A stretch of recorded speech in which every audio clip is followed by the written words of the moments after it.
Alright, what's up guys? Welcome to the Commentary Silent channel where the commentary is not so silent. And in today's video, I wanted to talk on kids with a video game addiction because, man, if any content creators having like a hard time being a content creator and they're trying to figure out why they're having a hard time, more so trying to figure out why don't people accept the idea of them being a content creator. It's these kids, they get up on Dr. Phil's show, they start acting wild, acting crazy, talking about, oh, I want to be a YouTuber. Oh, I want to play video games for a living.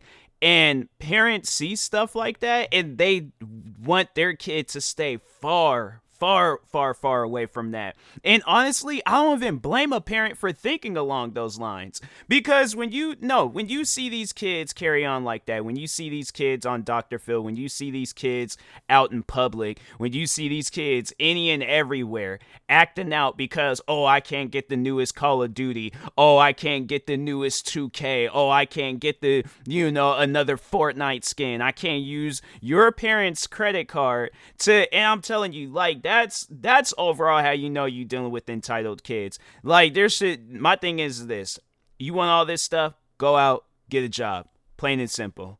There ain't no argument or discussion for that. If you want money to, and I know there's gonna probably be kids out there where they're gonna say some stuff like, "Oh, well, it is their responsibility to buy me things." Yeah, food, clothes, shoes. Not like don't go crazy in the sneaker game, but no, like one pair of shoes. Because this is how I overall grew up, right?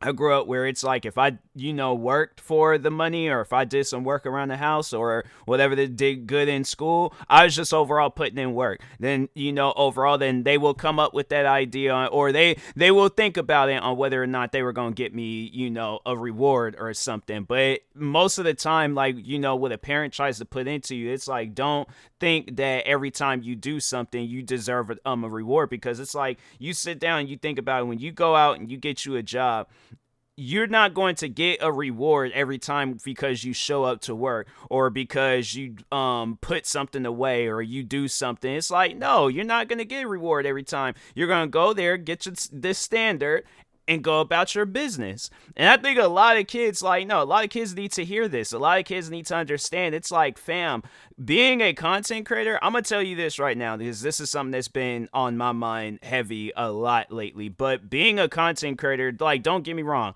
dream job. I love it. I love the fact that I'm a content creator. But when I sit down and I think of the long term, I still see myself doing content when I'm much older and stuff.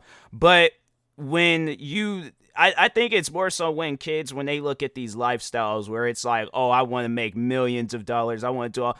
At the end of the day, fam, it's not going to change like how you feel as a person and the stuff that you've been through in life. So like if you've had some sort of like stuff that went down to where it left some trauma in your heart, whatever the situation is, and you thinking like by being a content creator it's gonna help, it's honestly not. I'm like, I sit down and I think about that stuff all the time where it's like, I could have like a much more better situation with content creating, but I feel like that my life ain't gonna change regardless. I'm still gonna have the same life. Yeah, I may have a fancy car, I may have a fancy house, I may have the wife and kids and all that other extra stuff, but I feel like that overall there's still going to be, and I don't know what the future holds for me, but I just feel like that there's still going to be like that emptiness, So overall, like, don't think like content creating is like it's going to change you. If anything, it should make you a hard worker. And I think I like how I went from like, kids with video games addiction, because I feel like that's overall what they want to do. They want to be a content creator and stuff. So regardless of whatever the situation is, whether it's like you want to be a content creator or you're just wanting to play video games, fam, at least try to make, if you don't want to be a content creator, but you want to just sit around, just play video games all day, at least make some money off of it. At least do something of it. Post your stuff on TikTok, post your stuff on YouTube, post it in any and everywhere. Try to make some sort of money off of it, but do not allow it to be an addiction. Once you allow that stuff to be an addiction, it's like you gonna find yourself in a lot of struggling situations, and you think you equipped for it all, and you think you can handle all that stuff, and it's like you're not, fam. You're not. So overall, it's like, yeah, people, you can't let these video game addictions get the best of you and then think like you gonna have a good life. Everything gonna be chill and fine. It's not.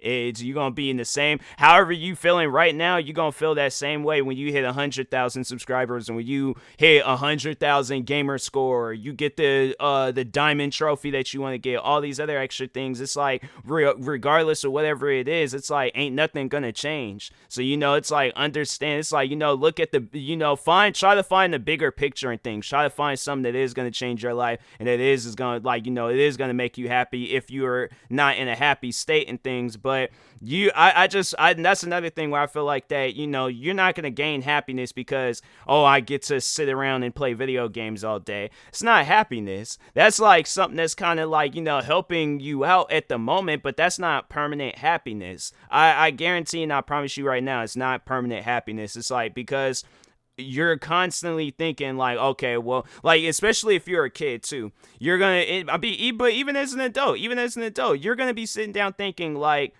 when are there, when my parents gonna come in and they're gonna start going off on me about playing video games? So you're just gonna be living in a constant life of like having to defend yourself for whatever your actions are. So it's like, that's why it's like, try to make the best out of your actions where it can, not so much as like where you're having to do handouts, but where it's gonna benefit everybody, where it's like, okay, they see that you're content, they see, and now they're content, and whatever it is, it's like, yeah, overall, I just think that it's when it's like that, when everybody's just content, happy, and you doing your thing, your family's doing your thing, or your friends is doing their thing, and everybody's just chilling, then yeah, I don't see how stuff can go wrong. But yeah, it's just people, you shouldn't allow like a video game addiction to get the best of you. All right, so. But anyways, and that being said, I will talk to y'all later. I probably will do like a part 2 about this, because I feel like if there were some things I missed out on, I probably will think about it. So if a part 2 ever does happen, then it does. But if it doesn't, then I think I said everything I need to say in this, video and stuff. But anyways, thank you guys for watching. Like, subscribe if you're new to the channel. Also, if you are purchasing any tickets from SeatGeek, make sure you use my promo code TMossBoss. It will knock $20 off your first purchase. Thank you guys for watching, and peace.